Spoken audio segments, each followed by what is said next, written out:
Chers amis de RVL, bonjour, vous êtes dans l'émission Faut on en parle avec Dominique, RVL 103.1 et voilà, aujourd'hui, jour de tristesse, il pleut, il y a trop longtemps qu'on n'avait pas eu de pluie et puis je crois que pour la semaine prochaine, ça va être pareil. Donc on va passer un petit moment agréable, on va parler photographie, j'ai mon invité qui est à côté de moi et nous allons parler photographie bien sûr, comme d'habitude, mais là nous allons avoir une pointure, si j'ose dire, de la photographie de compétition, je précise. Cet invité, eh bien, c'est Jean-Claude Bertin, un photographe du Havre. Il est photographe amateur de la Société havraise de photographie, la plus vieille association de photographie de la région, puisqu'elle date de 1892.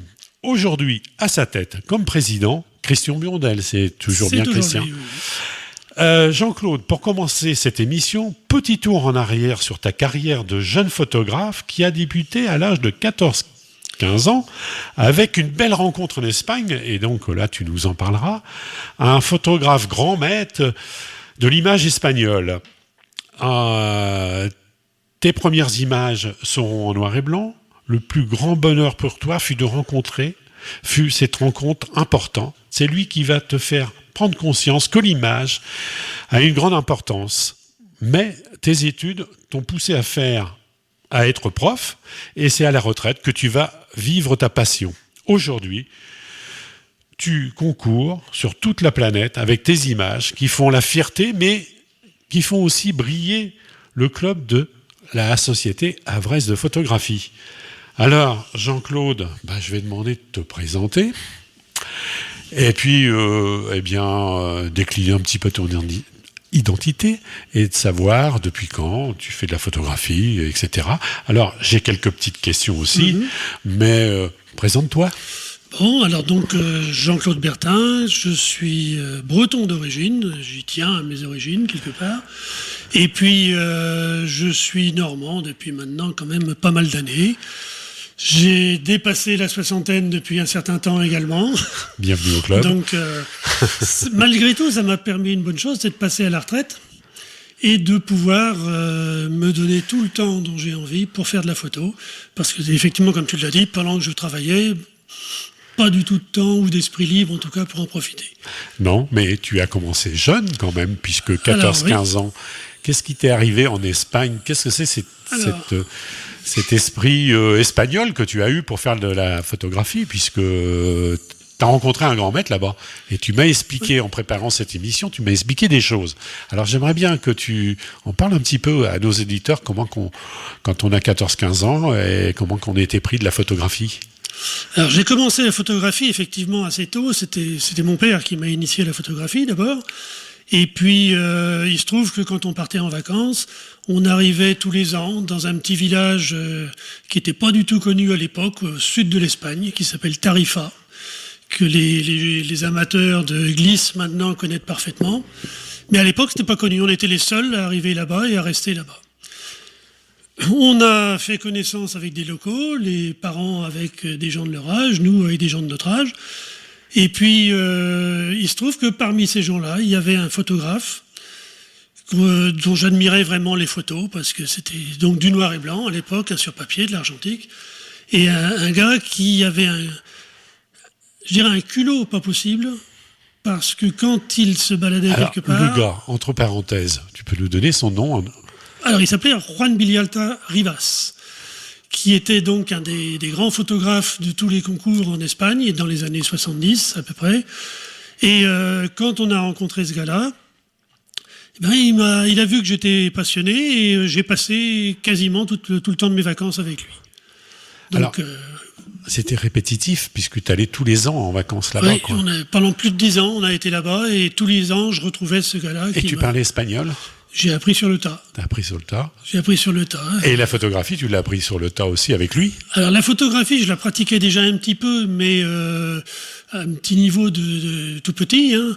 Et avec lui, ce que j'ai appris, c'est vraiment découvrir tout ce qui était composition, tout ce qui était exigence de la lumière, tout le travail de repérage, par exemple, quand on avait des modèles à prendre en photo, c'était beaucoup de portraits qu'on faisait.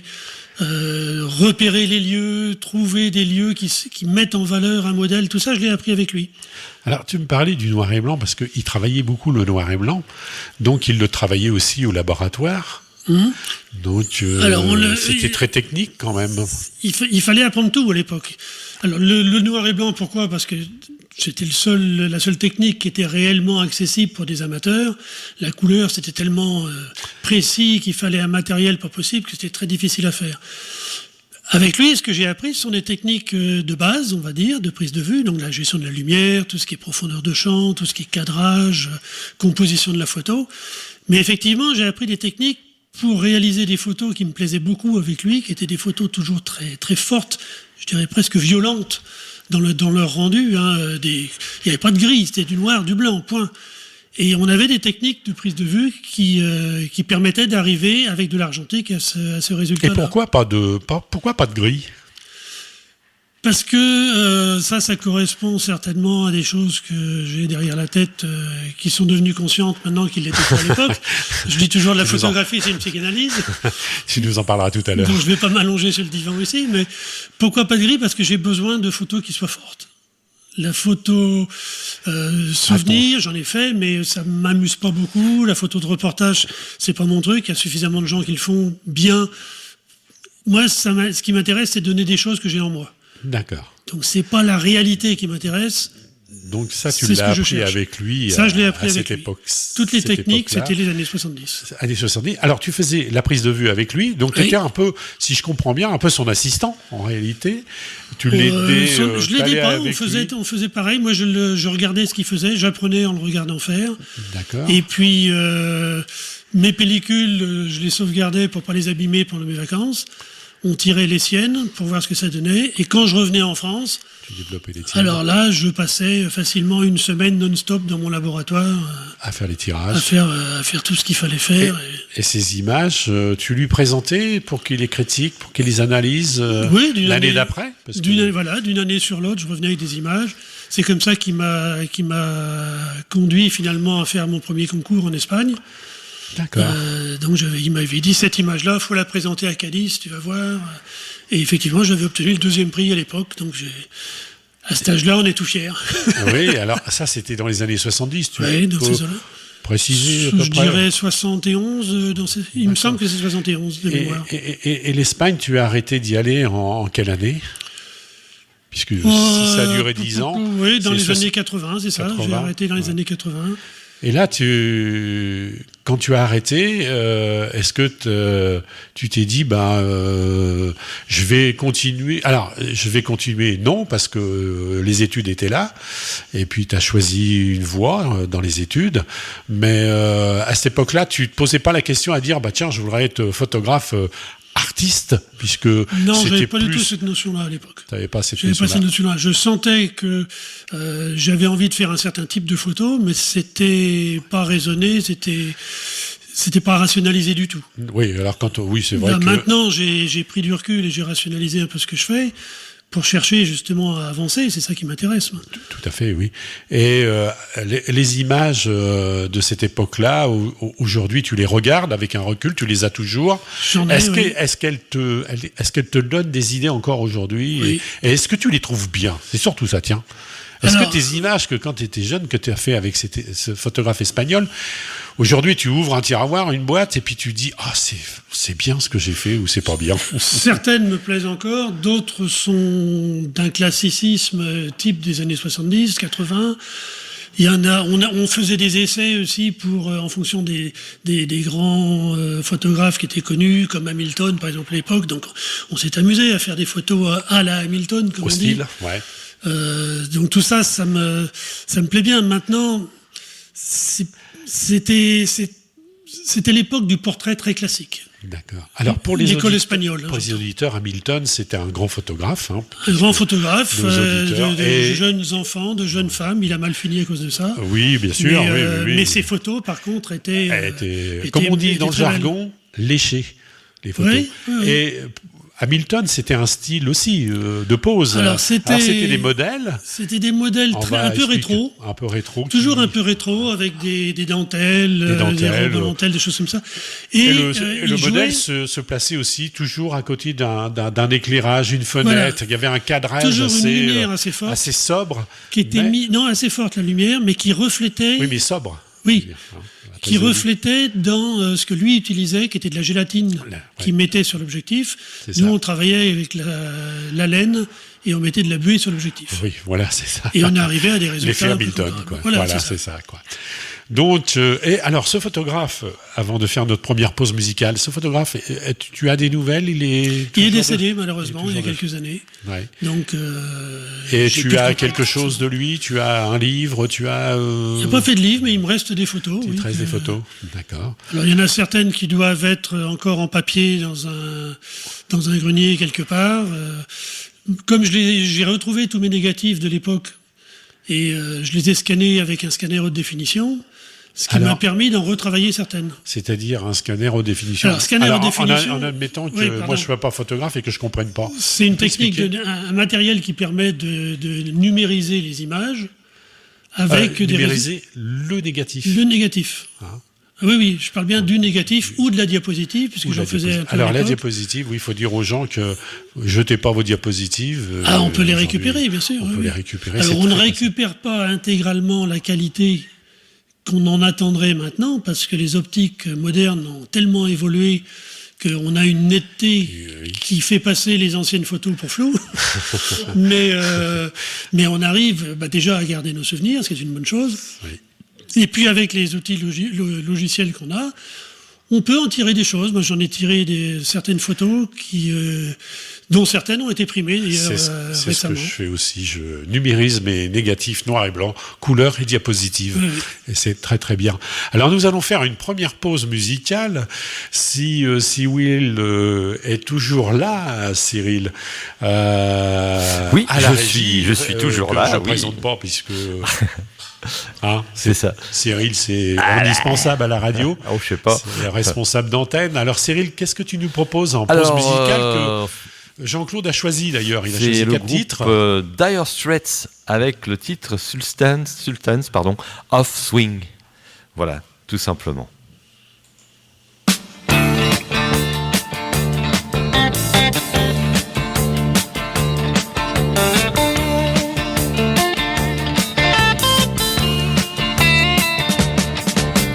Shiver in the dark, it's raining in the park, but meantime sound of the river, you stop and you hold everything. A band is blowing Dixie, double fall time. You feel alright when you hear the music ring.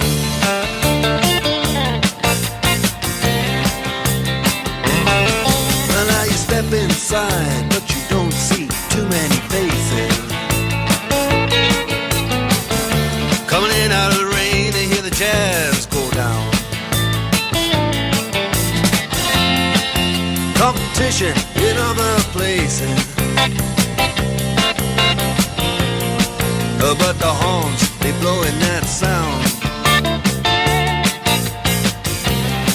Way on down south, way on down south, London town.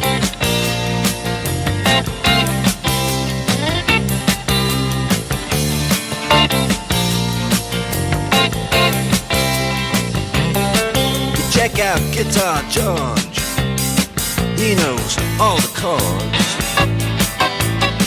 But it's strictly rhythm, he doesn't want to make it cry or sing.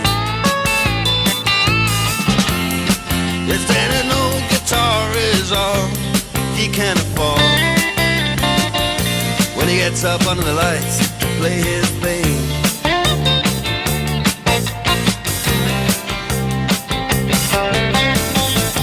And Harry doesn't mind if he doesn't make the scene. He's got a daytime job, he's doing alright. He can play the honky-tonk like anything, saving it up Friday night with the Sultans, with the Sultans of Swing.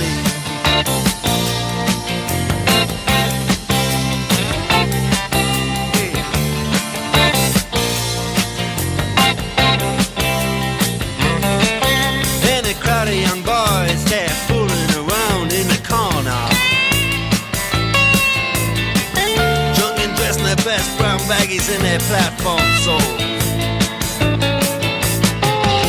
They don't give a damn about any trumpet playing band. It ain't what they call rock and roll. And the Sultans, yeah, the Sultans that play Creole. Creole.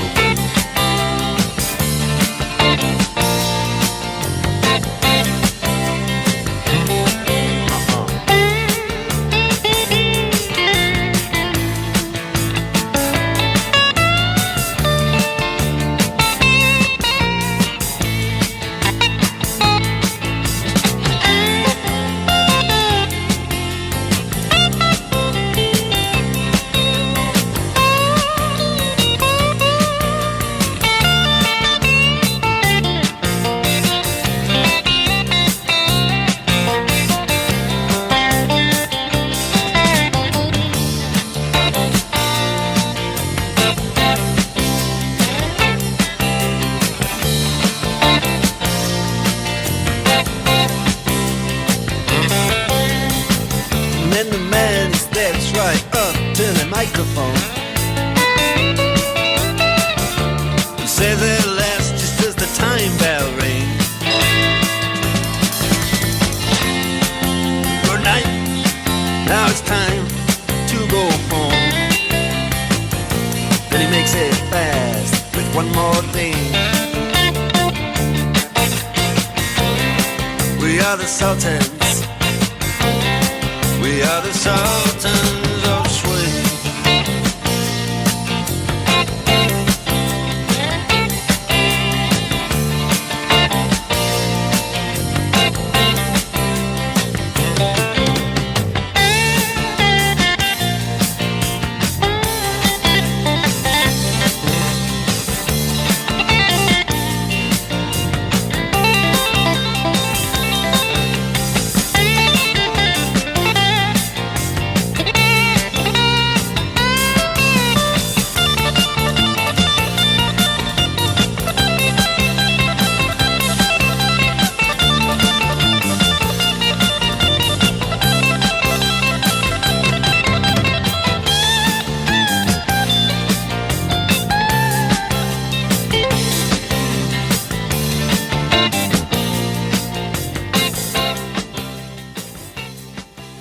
Et oui, vous êtes bien dans Photo, on en parle sur RVL avec Dominique au micro et puis mon invité Jean-Claude.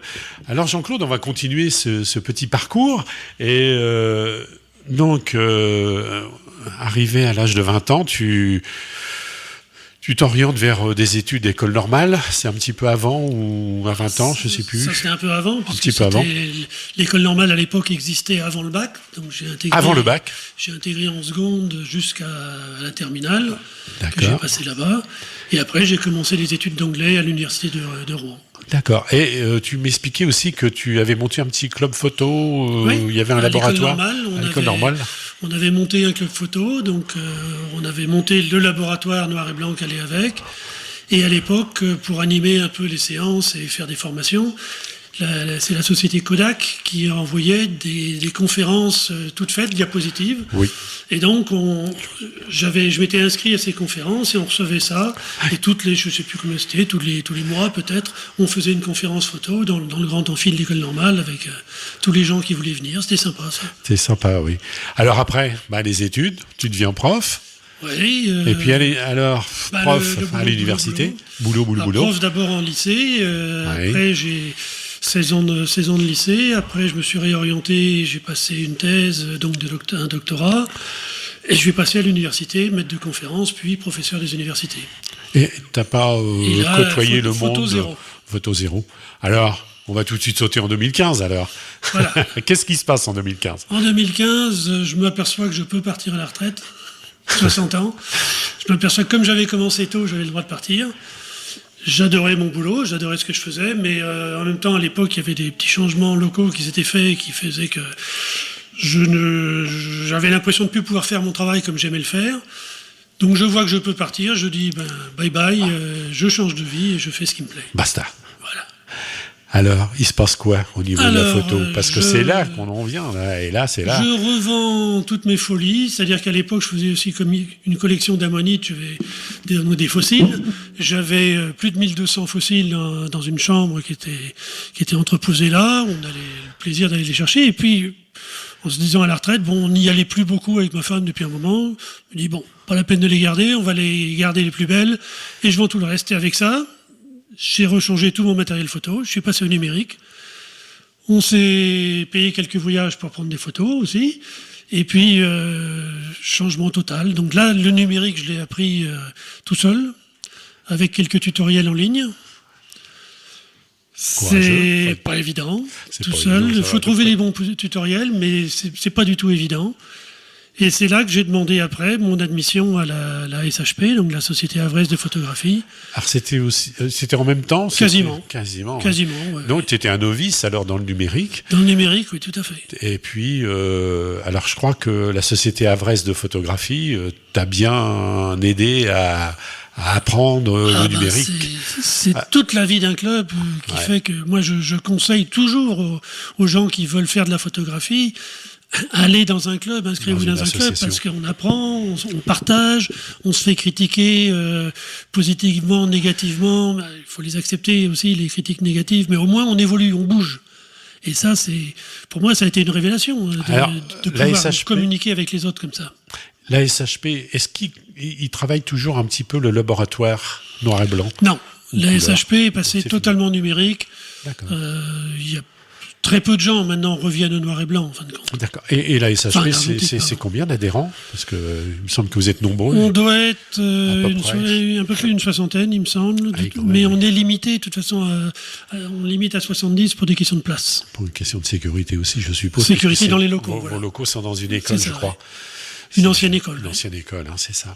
Donc tu mets le pied à l'étrier et donc tu investis dans du matériel, mais là tu investis lourd parce que j'ai la liste alors les boîtiers c'est une chose, tu as 2 boîtiers Nikon, mais tu as aussi les super optiques qui vont avec. Oui. Hein, et tu as un 14-24 mm 2.8, un 24-120 4.5 d'ouverture, un 70-200 2.8 et un 200-500 5.6.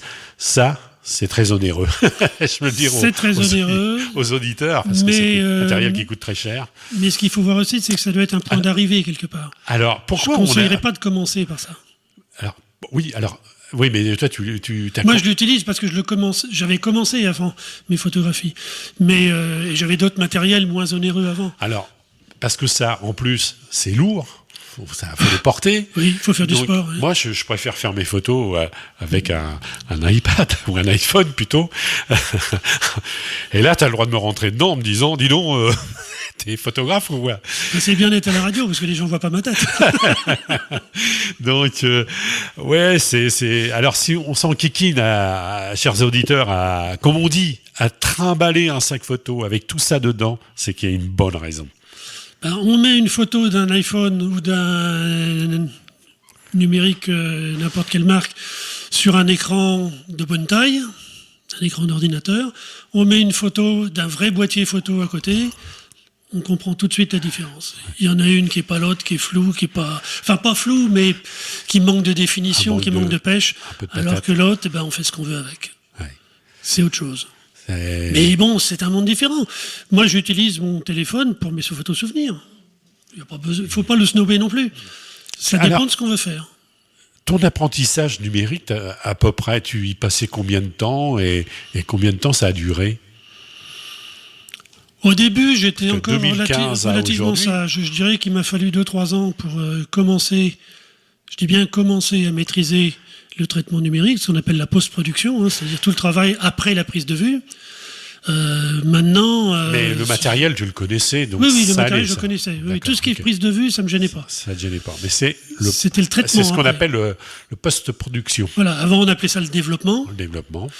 Moi j'appelle toujours volontairement le développement, Ah bon? parce que trop de gens confondent le traitement numérique, donc la post-production, avec des trucages ou on bidouille ou quoi que ce soit.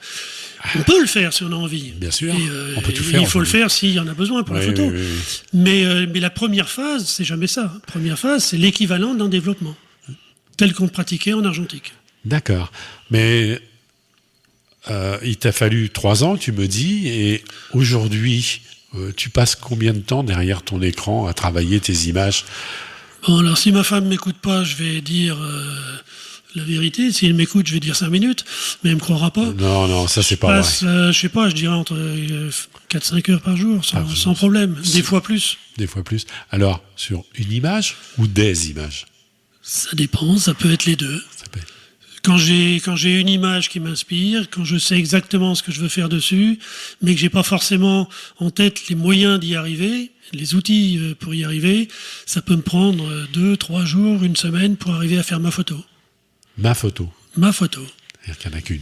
Oui. C'est-à-dire que pendant ce temps-là, j'aurais travaillé Alors, sur une photo. Chers amis auditeurs, j'ai la chance de connaître un peu les photos de Jean-Claude. Je les ai vues. D'ailleurs, si Jean-Claude est invité aujourd'hui, c'est parce que sur Facebook et Instagram, non, Facebook, je crois, j'ai vu... Oui, très peu Instagram. Ouais. Ouais, j'ai vu une de tes photos, peut-être plusieurs, et je me suis intéressé un petit peu. Quand j'ai vu les images, j'ai dit, et puis les prix, parce que là, on n'a pas encore parlé la deuxième couche qui est à l'intérieur, c'est-à-dire que ce monsieur, Jean-Claude, eh bien, il concourt dans le monde entier, et puis on va vous expliquer un petit peu après.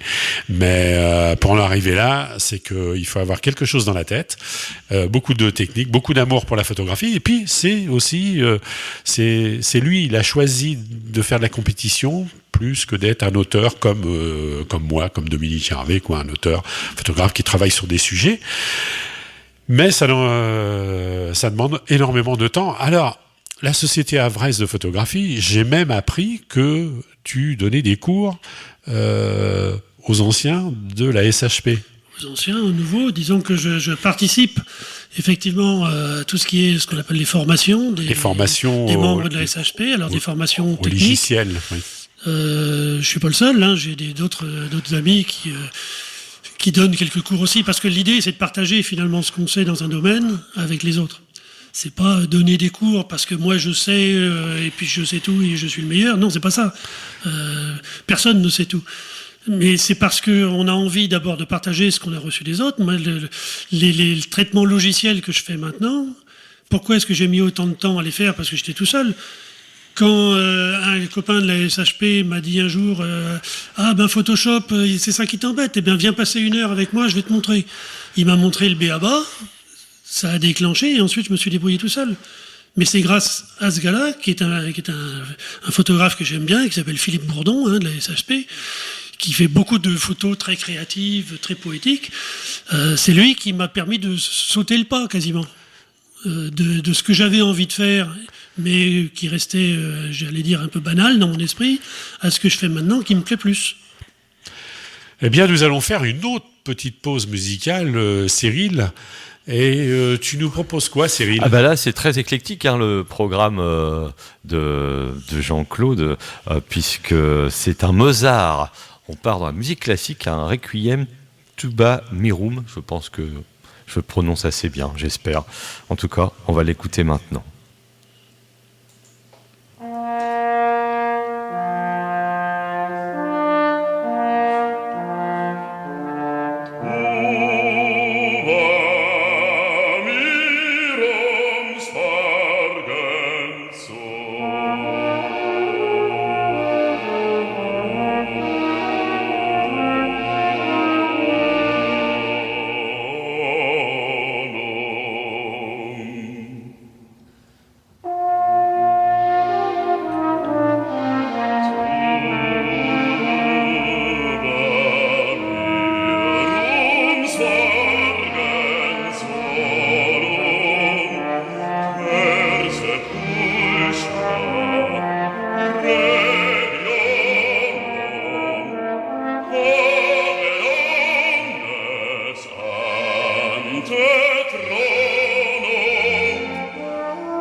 Et oui, vous êtes bien sur Radio RVL, en compagnie de Dominique, dans son émission Photo, on en parle.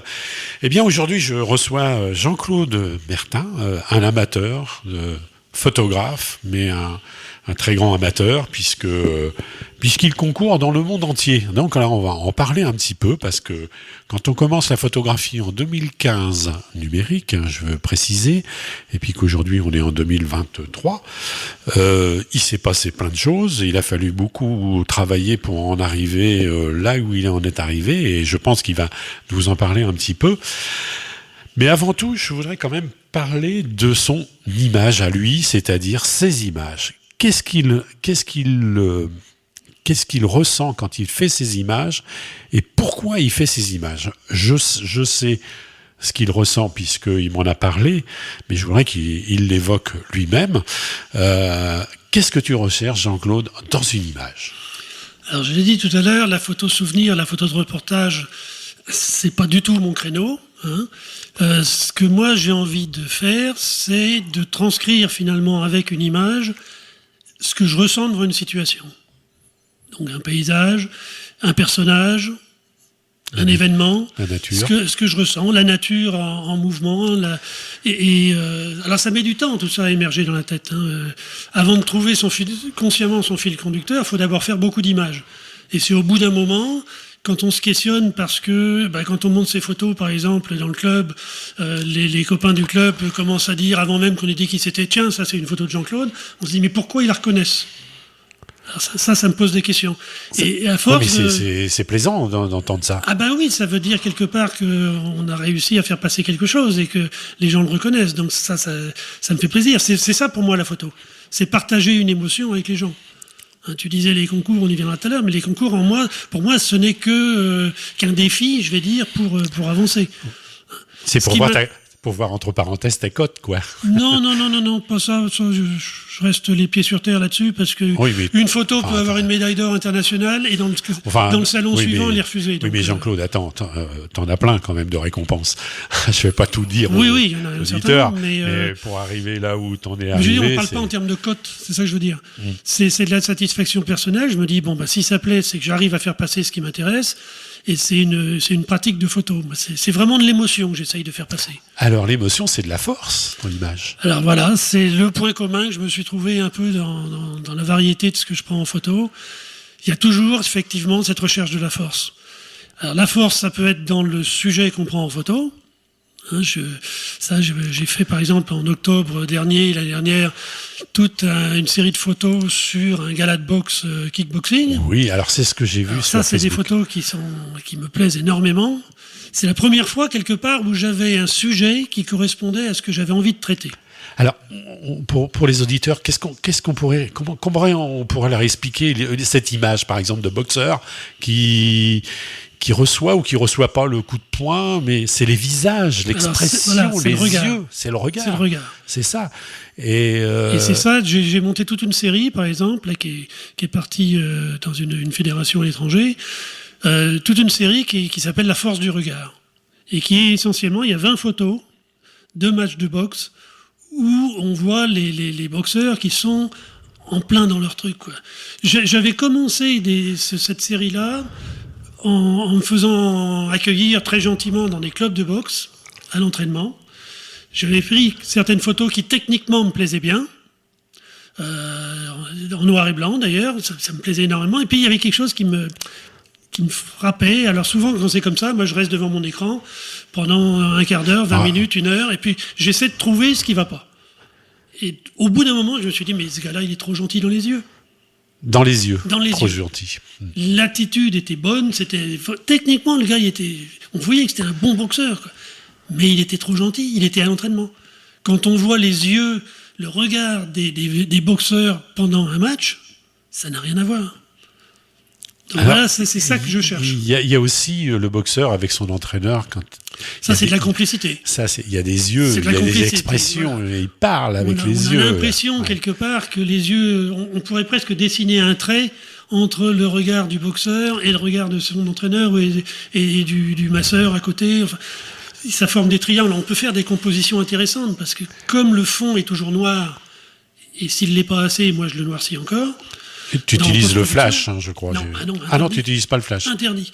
Ah, d'accord. Le grand problème, justement, au niveau lumière des matchs de boxe, c'est qu'on a des lumières qui sont des lumières très fortes qui sont aux quatre coins du ring. Alors moi, j'avais une accréditation ce jour-là, j'étais vraiment au pied du ring, j'ai appuyé contre le ring à travers les cordes, mais j'avais toujours des contre-jours violents. Ah oui, Donc ça, là, il fallait arriver à en fallait les tirer gérer. parti Faut les gérer, ça. pour avoir des effets intéressants. Alors, tu fais du rugby aussi, j'ai vu, t'as des Je fais des images. photos de rugby. Des photos de rugby, oui. Bon, on est en plein dedans, alors on va en parler un peu, quoi. ouais. Cocorico quand même, quoi. Toujours la Au même passage. chose. Toujours la même chose. Des sports. J'essaie de varier mes sports en cherchant des sports où on peut voir justement Des expressions. ces expressions fortes. Donc là, j'ai été invité là aussi par un des sponsors que je connais, du HAC, un rugby, pour aller faire. Là, pour le moment, j'ai assisté à 3 matchs avec eux. Je compte y retourner quand le temps va être un peu comme aujourd'hui, bien pluvieux et bien boueux. Bien gadouilleux. Parce que là, ça me permettra encore de rajouter de la force dans les images. J'aimerais bien avoir de la boue qui vole autour. Tout ça, c'est des choses que je recherche. Et en fin de compte, je ne vois pas le match. Non, tout à Je fait. suis dans mon objectif. Je passe mon temps à essayer de repérer des moments où il pourrait y avoir des expressions intéressantes. Et puis, faire le tour de mon viseur pour avoir des compositions intéressantes. Et après, j'appuie sur mon bouton. Alors, quand tu dis tu vas aller voir un match, est-ce que c'est un match de compétition ou c'est un entraînement? Non, là, c'est des matchs de compétition. C'est des matchs de Les compétition. entraînements, j'ai compris, ils sont pas dedans. Ils sont trop gentils. Ils sont trop- D'accord. Quel que soit le sport, et la ça va boxe faire la même aussi, chose. quoi. La boxe aussi. C'est pareil, oui. J'ai été accueilli vraiment à bras ouverts. J'ai découvert un sport qu'a priori, que j'aimais pas du tout, parce que je voyais pas l'intérêt, mais j'ai découvert des gens charmants, ouverts. C'est pas du tout des brutes comme on pouvait penser. Hein. Ah non, pas du Pas tout. du tout, c'est Non, pas du intéressant tout, à voir. Je confirme. Et ce que je vois maintenant, les matchs à la limite, c'est ces matchs de boxe là où j'étais, donc de 19h à minuit, j'ai pris plus de 1100 photos ce soir-là. 1100 photos. Et c'est pas mon habitude. Hein. D'habitude, Non, mais j'en là, prends tu as très dû peu. passer Là, du temps à les j'ai trier, fait là. Et de temps en temps, il y avait l'arbitre qui était au-dessus de moi, et je lui disais en rigolant, bon, donnez-leur encore 30 secondes parce que je suis crevé là. Alors, ces images que tu fais, il y a aussi la force. On parlait de la force, mais j'ai vu beaucoup d'images de toi sur la jetée du Havre, notamment les bateaux qui rentrent, qui sortent, les abeilles, avec des tempêtes, alors là, il y a des images. Toujours des vagues, toujours des ciels, Oui, du vent. du vent. Et c'est ça que j'essaie de mettre en œuvre. Après, comme c'est pas le réalisme qui m'intéresse, je vais chercher à dramatiser ces images-là de façon à donner encore plus de force. Alors, tu à les ce que je vois. dramatises à la prise de vue ou au logiciel? Au logiciel derrière. C'est en post-production qu'on arrive à dramatiser. Alors, à la prise de vue, on a des techniques qui permettent déjà d'approcher ce qu'on a envie, sachant que tout ce qui est optique, effet optique qu'on obtient à la prise de vue, on ne peut plus le changer après. Non. On peut changer beaucoup d'éléments en post-production. Tout ce qui touche... Bon, moi, les couleurs, je les change pas, mais on pourrait. Tout ce qui est à la lumière, je la travaille beaucoup. 90% de mon travail, c'est travailler la lumière, donc les sombres, les clairs, et puis les textures. Faire ressortir la texture d'une vague quand D'une elle éclate. vague. Ça m'intéresse. Les arrière-plans aussi, les estomper un peu, On peut jouer avec ça, mais ça, c'est déjà la prise de vue. donner un peu de Et profondeur. la profondeur en prise de champ, vue. c'est à la prise de vue. Oui, voilà. Donc Ça, on peut le faire. Tu vas Tout le reste, c'est en post-production. C'est pour D'accord. ça que ça prend tellement de temps. Ça prend beaucoup de temps, oui. Et face à tout ce travail, tu l'expliques à tes petits copains de la SHP et ils te regardent comment, ces petits copains de la SHP? Ils disent il est fou ou Certains, passer oui. trop. Pourquoi tu passes tant de temps là-dessus? Voilà, c'est ça, tout à fait, oui.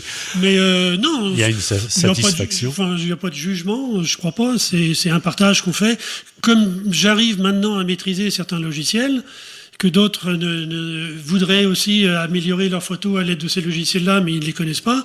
Ben voilà, comme j'ai appris grâce à certains, moi je redonne avec Alors, les autres. Hein. Ces images, bien sûr, tu les tires sur papier, tu les présentes et tu les envoies dans des concours. Alors, Alors pas comment tu toutes. fais? Certains concours sont sur papier, d'autres sont en numérique. D'accord, À l'étranger, c'est très souvent en numérique qu'on les envoie, ce qui est plus facile. plus facile et moins coûteux. Et moins coûteux. Et surtout moins coûteux. Mais je les tire sur papier, en France, généralement, le plus souvent c'est sur papier. Et Parce que- ça, je le fais moi-même. Parce que tu es ton activité FIAP, membre de la FIAP depuis 2018, tu participes à des salons dans 40 pays. Alors comment qu'on fait pour participer en même temps dans 40 pays ? Ça, c'est Parce que l'avantage de T'as beaucoup d'Internet. d'images que t'envoies ou c'est les mêmes images que t'envoies dans tous les pays ? Alors, on pourrait envoyer les mêmes. Moi, j'aime pas trop. Quand j'ai une image qui a pris 5-6 prix, généralement, je la montre plus. J'ai envie de pas toujours montrer la même chose. Alors, il faut avoir de la production, alors là. Oui, il faut en avoir pas mal. Et puis toujours fournir derrière. Oui. Chapeau. Mais l'avantage avec le numérique, c'est que on peut reprendre une photo et la traiter d'une façon totalement différente de ce qu'on a fait, par exemple, il y a 2 ou 3 ans en arrière. Et le résultat, on peut ne pas le reconnaître quasiment. Tout à fait. C'est la même photo, c'est la même composition, Mais l'impression qui va en sortir, l'émotion qui va en émaner, sera complètement différente. sans indiscrétion, tu travailles avec quel logiciel ? Parce qu'il y a sûrement des amateurs photographes qui vont nous écouter. Alors, Donc, si ça dit t'as quelque parlé- chose aux auditeurs, Oui. D'abord, il faut dire que je travaille sur mon appareil photo, non pas en fichier JPEG, qui est un fichier déjà compressé, donc on perd beaucoup de données, mais je travaille avec des fichiers, ce qu'on appelle RAW, c'est-à-dire essentiellement les données du capteur, les données brutes du capteur de l'appareil photo. Ces données-là, je les récupère dans un logiciel qui s'appelle Lightroom, et je vais faire mes premiers traitements, ce qu'on appelait avant le développement, je le fais dans Lightroom. Et après, je vais exporter cette photo-là vers le fameux Photoshop. Mais en fin de compte, j'utilise très peu de fonctions même de Photoshop. Ce qui m'intéresse dans Photoshop, c'est le système de calque, c'est-à-dire des photos qu'on empile les unes au-dessus des autres, ou des versions plus exactement de la photo qu'on empile les unes au-dessus des autres. Et je vais aller chercher alors d'autres logiciels pour une fonction particulière. Je la réintègre dans Photoshop et je construis ma photo comme ça, avec 10, 15, 20 calques, des fois. Alors c'est très laborieux, chers amis auditeurs, parce que moi je fais ce que Jean-Claude fait aussi, et il y a des moments on a du mal, on a des maux de tête par moment, parce que quand on emploie beaucoup de calques, il faut les nommer, ces calques, en plus. Il ne faut pas oublier de les nommer, parce que on ne sait plus où on est par moment. Alors, tu vises en décembre 2023. Qu'est-ce que tu vises en décembre 2023 ? Décembre 2023, là, j'ai 2 dossiers qui sont en cours, qui doivent être jugés en fin d'année. Donc, il y a d'une part la distinction qui s'appelle EFIAP, donc Excellence FIAP. La FIAP, c'est la Fédération internationale des arts photographiques. Et une fois qu'on a cette excellence, on a ensuite de différents niveaux. Là, actuellement, j'ai le niveau argent, et donc je devrais avoir le niveau or, si tout va bien, en décembre. Et il y a une histoire de maître aussi. Et parallèlement, quand on a eu cette distinction depuis un certain temps, on peut postuler ce qui s'appelle maître FIAP. Ça sert à rien à paraître pour un prof. content de soi, c'est tout.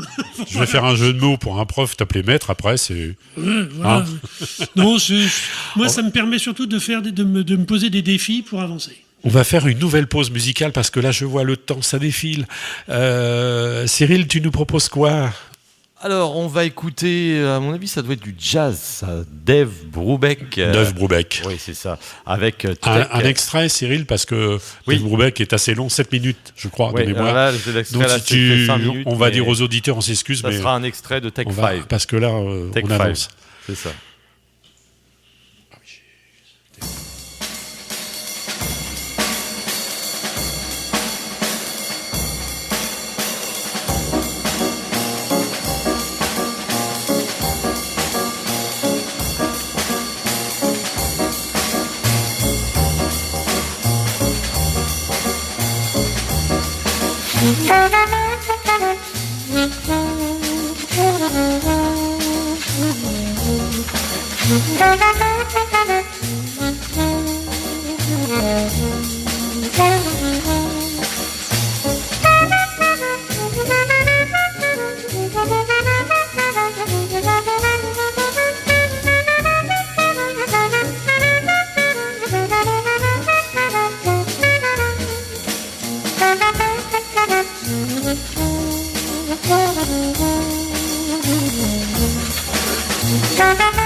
Et oui, vous êtes toujours sur RVL dans l'émission Photo, on en parle avec Dominique et son invité Jean-Claude Bertin du Havre, de Sainte-Adresse. Monsieur Bertin habite à Sainte-Adresse et il fait partie de la société havraise de photographie.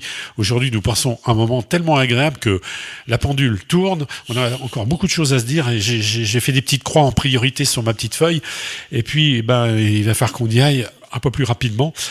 Tes projets photographiques. Alors, je sais que tu voudrais faire un projet sur le sport et avec des. Alors, c'est le moment de demander des subventions pour réaliser ce genre. Oui. Alors, qu'est-ce que tu veux faire exactement? Parce que le sport, on a vu la boxe, le rugby. Qu'est-ce que tu veux faire en demandant des subventions? À qui tu veux demander des subventions, tiens, au fait? À qui voudra bien m'en accorder une. D'accord. Non, l'idée, c'est effectivement de monter. Il faut que je sorte une trentaine de photos dans un format pas trop petit, donc minimum 30-45, voire un peu plus grand. Et ce qui m'intéresse, c'est de montrer des pratiques sportives au Havre, mais à travers mon œil à moi. C'est-à-dire que, encore une fois, ce sont mes photos, mais de gens qui font du sport au Havre. Alors j'ai de la nage en eau libre, des compétitions qui ont eu lieu au Havre les dernières années, j'ai du rugby beaucoup, j'ai de la boxe beaucoup, j'ai du skatepark aussi, j'ai pas mal de choses qu'on voit pas forcément dans les expositions traditionnelles de sport, mais qui m'ont permis de faire des photos qui me plaisent à moi, où j'arrive à montrer des choses que j'ai ressenties et que j'ai réussi à remontrer en photo. Et donc, j'aimerais partager ces photos-là. Mais ça a un coût, tout ça. Les partager, mais aussi faire de nouvelles petites disciplines, peut-être. Si par exemple, un club de tir à l'arc te demandait de venir faire des images, je suis preneur de tout ce qui est sport, du moment où je peux aller où j'ai envie d'aller. Alors, pas gêner les sportifs, pourrais signer, toi, personnellement, sans passer par le club, un partenariat avec, par exemple, l'office de sport du Havre ou d'une ville comme Montivilliers ou Gonfreville-Lorcher dans la région, quoi, parce qu'il y a beaucoup de disciplines sportives chez nous, et avoir un photographe qui veut justement travailler sur ce genre de projet, j'en connais pas beaucoup, mais tu pourrais postuler et tu vas me dire... Moi, ce qui m'intéresse, c'est d'avoir des accréditations pendant les compétitions, de façon à voir ce que j'ai envie de voir dans un sport, c'est-à-dire cet effort, cette force, ça m'intéresse.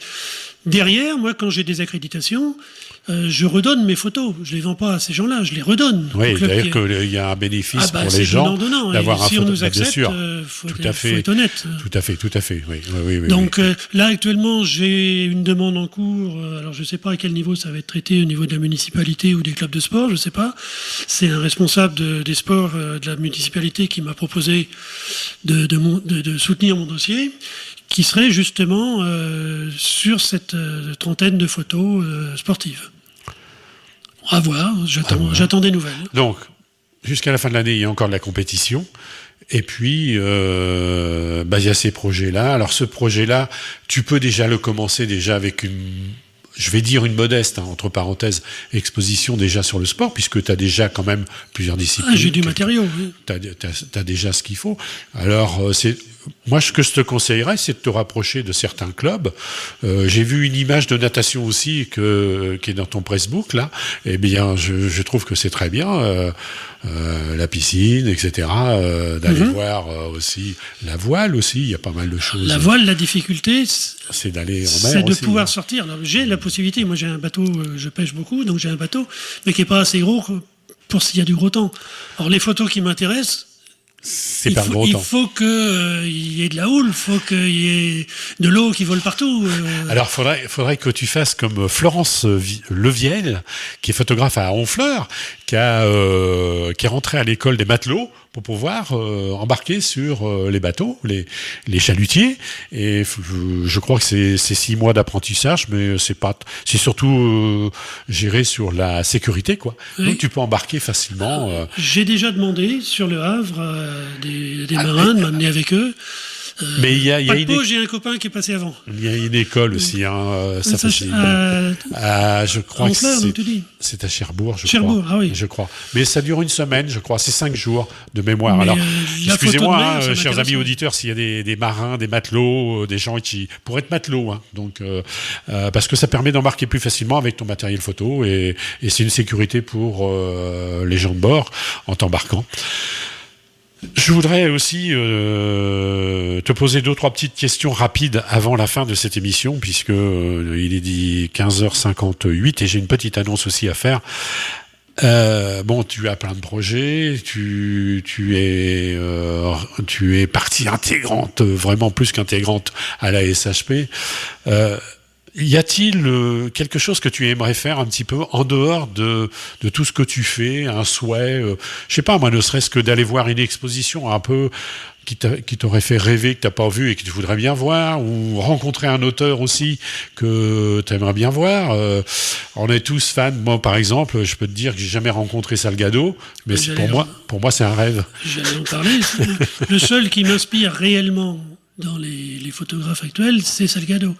Mais c'est pas étonnant parce que c'est noir et blanc, c'est violent, ces sujets, ils sont violents, et c'est des choses qui me parlent. Donc oui, j'aimerais discuter avec un autre. Ouais, et puis c'est la société qui l'a dépeint pendant des décennies. Ouais, et au Brésil, il a quand même monté, son épouse a monté quand même aussi une ferme avec une replantation d'arbres, etc.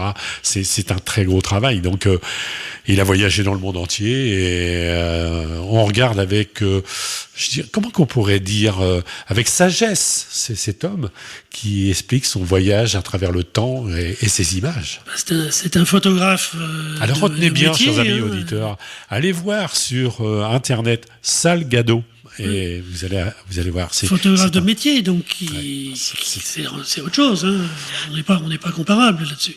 Puis les moyens qu'il a pour aller à droite, à gauche. Aujourd'hui, les entrées, un amateur les a pas. Ça. Non, mais il a bourlingué, comme on dirait dans notre jargon. Eh bien, il est 16h, Jean-Claude. Est-ce que on aura oublié quelque chose rapidement? Tu aurais envie de parler quelques secondes? Oui. On me fait signe en régie. Oui. Ouais, pas plus. D'accord, ok.